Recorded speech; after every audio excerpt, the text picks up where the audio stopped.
ST minority కాపు ఇలా వరుసగా ప్రతి కార్పొరేషన్ చంద్రబాబు గారి హయాంలో అభివృద్ధి పదంలో నడిచిందని చెప్పుకోవచ్చు. జగన్ గారి హయాం వచ్చినాక ఈ కార్పొరేషన్లే అసలు పట్టించుకోవట్లేదన్నారు.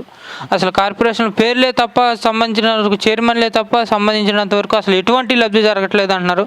దాని మీద మీరు అంటారు? కార్పొరేషన్లు జగన్మోహన్ రెడ్డి పట్టించుకోవట్లేదు అనే మాట ఒట్టి అబద్ధం.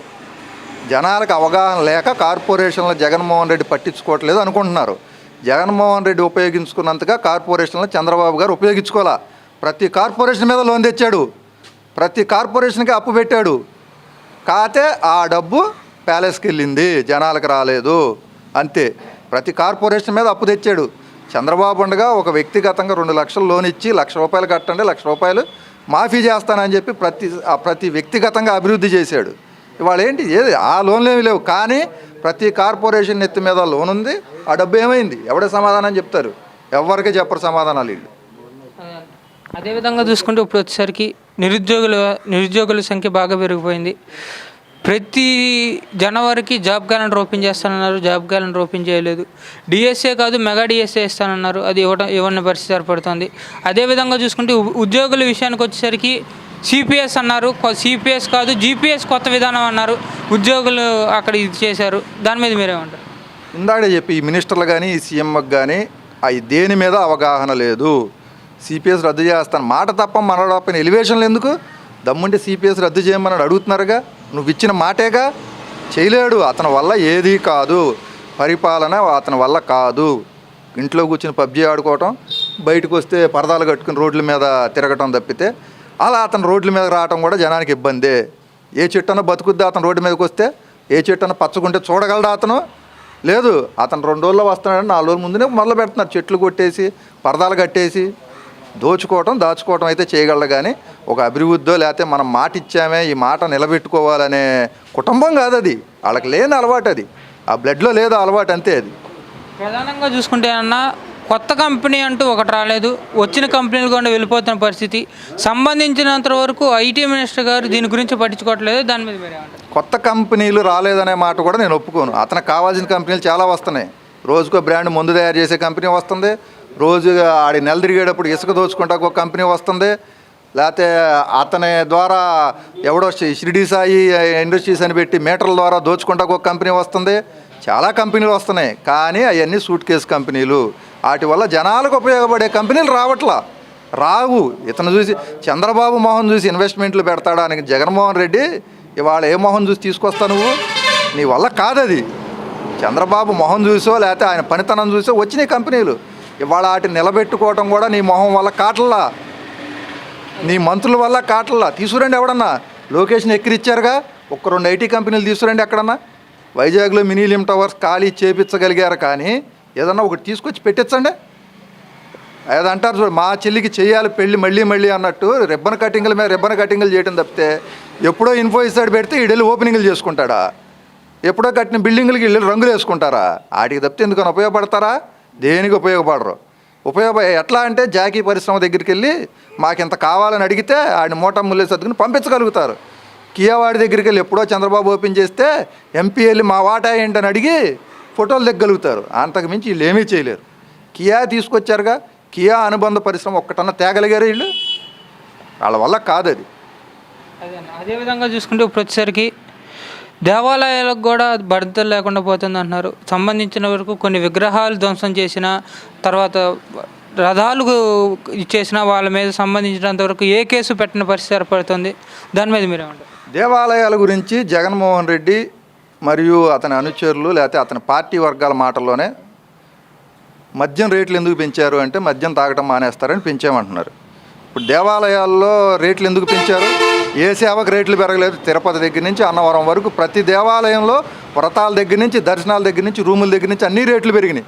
అంటే దేవాలయాలకు వెళ్ళటం జనాలు మానేయాలనేగా మీ ఉద్దేశం రేట్లు పెంచింది? అంటే మందు రేట్లు పెంచితే తాగటం మానేస్తారని ఎట్లా అనుకుంటున్నారు వాళ్ళు? ఈ రేట్లు కూడా పెంచి జనాలు దేవాలయాలకు దూరం చేయాలని చెప్పే ఆలోచనలతో ఉన్నారు. ప్రతి చోట పెంచారు. అప్పుడు అతని ప్రభుత్వం గురించి 2 ముక్కల్లో చెప్పాలంటే, చంద్రబాబు నేను ప్రమాణ స్వీకారం చేయాలి అంటే నాకు తెలంగాణ నుంచి 6 మండలాలను కలపండి అని చెప్పి తీసుకొచ్చిన 6 మండలాలు కావచ్చు, లేదు అటు ఒరిస్సా బోర్డర్లో ఉన్న ఊళ్ళు కావచ్చు, ఆ ఊళ్ళాళ్ళందరూ మేము ఈ రాష్ట్రంలో ఉండం, మమ్మల్ని పక్క రాష్ట్రాల్లో కలిపేయండి అని అడుగుతున్నారంటేనే మన రాష్ట్ర పరిస్థితి ఏంటో అర్థమవుతుంది. ప్రధానంగా చూసుకుంటే అన్నప్పుడు వచ్చేసరికి తిరుమల కాలినడకన వెళ్ళే భక్తులకి చిరుతపులి వల్ల ప్రమాదం జరుగుతుందని చెప్పి అంటే సంబంధించినంత వరకు టీటీడీ చైర్మన్ గారు ఒక ప్రెస్ మీట్లో చెప్పింది ఏంటంటే ప్రతి ఒక్క కాలినడకన వెళ్ళే భక్తుడికి చేతికర్ర ఇస్తానన్నారు. దాని మీద మీరేమంటారు? ఇప్పుడు ఇక్కడ జగన్మోహన్ వలన జరిగే నష్టం కంటే చిరుతపుల్లు పెద్ద నష్టం చెప్పిపోతే ప్రాణం పోద్ది. ఈడు అంతకన్నా పీక్కు తింటున్నాడు కదా జనాల్ని. ఈయన ఎన్ని కర్రలతో కొడితే బుద్ధి వస్తుంది అప్పుడు? దేవాలయాలు నాశనం చేయటానికి తిరుపతి గురించి, తిరుపతి పవిత్రత గురించి మాట్లాడే హక్కు వైసీపీ వాళ్ళకు ఉందా? లేదా వాళ్ళు అన్ని చేస్తున్నా చూసే సమర్థిస్తున్న బీజేపీ వాళ్ళకు ఉందా? హిందూ సాంప్రదాయంలో ఎక్కడ ఎవరు ఒంటరిగా వెళ్ళి బట్టలు పెట్టేది ఎవరు? తిరుపతికి ఇన్నేళ్ల చరిత్రలో ఏ రోజన్నా ఒక సీఎం ఒంటరిగా వెళ్ళి బట్టలు పెడతాడా?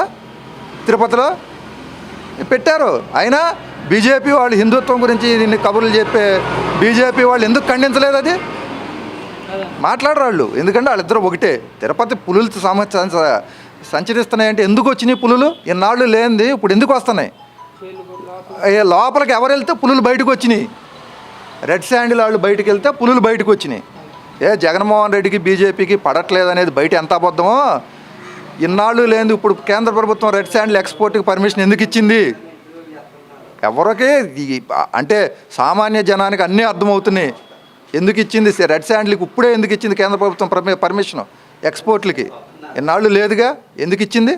కేవలం జగన్మోహన్ రెడ్డి కోసమే వాళ్ళు ఇస్తున్నారు, వాళ్ళు పనిచేస్తున్నారు. అదేనా చివరిగా చూసుకున్నప్పుడు వచ్చేసరికి పవన్ కళ్యాణ్ గారు చంద్రబాబు గారు కలిసి పోటీ చేస్తానంటున్నారు. అప్పుడు వచ్చేసి జగన్ గారు అనేది ఏంటంటే పందులే గుంపులకు వస్తాయి, సింహం సింగులుగా వస్తుంది అంటున్నారు. దాని మీద మీరు పందులు గుంపులు సింహాలు అవన్నీ కాదు, కానీ రాష్ట్ర అభివృద్ధి కోసం ఎవరు వచ్చినా కలిసి వెళ్తాను అనేది మా నాయకుడు చంద్రబాబు నాయుడు గారి మాట. మేము తెలుగుదేశమే కావాలి, తెలుగుదేశమే వస్తుంది. ఈ రాష్ట్రం ఇవాళన్న పరిస్థితుల్లో చంద్రబాబు తప్పితే ఎవరో బాగు చేయలేరు. ఒక్క ముక్కలో చెప్పాలంటే సీఎం సీడ్ అనేది చంద్రబాబు నాయుడికి ఇడిసిన చొక్క. ఆయనకి సీఎం అయినా అవ్వకపోయినా మనవడతా ఆడుకున్నా ఆయన శేష జీవితం గడిచిపోద్ది. ఇవాళ రాష్ట్రానికి చంద్రబాబు నాయుడు అవసరం. చంద్రబాబుకి ముఖ్యమంత్రి పదవి అవసరం కాదు, రాష్ట్రానికి చంద్రబాబు నాయుడు అవసరం. అది రావాల్సిందే. చంద్రబాబు వస్తేనే తర్వాత అభివృద్ధి అయినా లేకపోతే ఈ అప్పులు చేయటమైనా. అమరావతి బాండ్స్ AAA రేటింగ్తో గంటలోపు అమ్ముడైపోయినాయి. నిన్న అదే మన ఆంధ్రప్రదేశ్ ప్రభుత్వం ఇచ్చే బాండ్లకి C రేటింగ్ ఇచ్చారు. ఎవరి మూల అనేది ఇవన్నీ చెప్పుకోరా? తెలియదా జనాలకి? తెలుస్తుంది. అదేవిధంగా చూసుకుంటే ఇప్పుడు వచ్చేసరికి మినీ మేనిఫెస్టో పవన్ కళ్యాణ్ గారు చంద్రబాబు గారు మినీ మేనిఫెస్టో ఎలా ఉందంటున్నారు. అదేవిధంగా లోకేష్ బాబు యోగలం పాదయాత్ర మళ్ళీ ప్రారంభించారు. దానికి జనాదరణ బాగా పెరుగుతుంది. దాని మీద మీరేమంటారు? రానున్న రోజుల్లో చంద్రబాబు గారు కూడా బయటకు వచ్చి రావడం జరుగుతుందన్నారు. దాని మీద మీరేమంటారు? పవన్ కళ్యాణ్ గారు కూడా వారాహి 4వ యాత్ర ప్రారంభిస్తానన్నారు. దాని మీద మీరేమంటారు?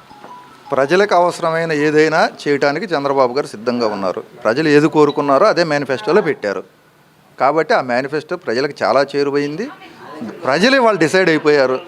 అందుకే చంద్రబాబు రాజమండ్రి నుంచి తాడేపల్లి రావడానికి అన్ని గంటలు పట్టింది. నిన్న విజయవాడ నుంచి గన్నవరం నుంచి తాడేపల్లి వెళ్ళడానికి అన్ని గంటలు పట్టింది. జగన్ పరదాలు కట్టుకున్నా ఎవడో వచ్చేవాళ్ళు లేడు. బస్సు సాధికారతలన్నా వచ్చేవాళ్ళు లేడు. జనాలకు నచ్చింది. ఈ ప్రభుత్వం మీద విసిగిపోయి ఉన్నారు. లోకేష్ గారు తనేంటో తాను నిరూపించుకున్నాడు. హేళన చెక్కిన శిల్పం లోకేష్ ఇవాళంతే.